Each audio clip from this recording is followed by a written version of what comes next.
Una lettera pastorale di straordinaria importanza è quella che il patriarca di Venezia, Monsignor Francesco Moraglia, ha voluto inviare, in vista della ripresa dell'anno pastorale, ai sacerdoti e fedeli della diocesi, ma più in generale a tutti i veneziani. L'invito del patriarca è quello di rimettersi in cammino con fiducia e ottimismo, alla luce della buona notizia del Vangelo.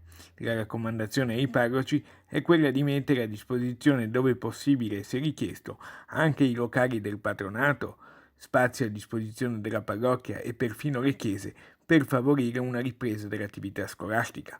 Intanto la Regione Veneto è tra le prime in Italia a derogare per le chiese più grandi e dove possibile mantenere il distanziamento al limite e contingentamento delle 200 persone a messa. Restano in vigore invece l'obbligo della mascherina e del distanziamento nelle celebrazioni liturgiche.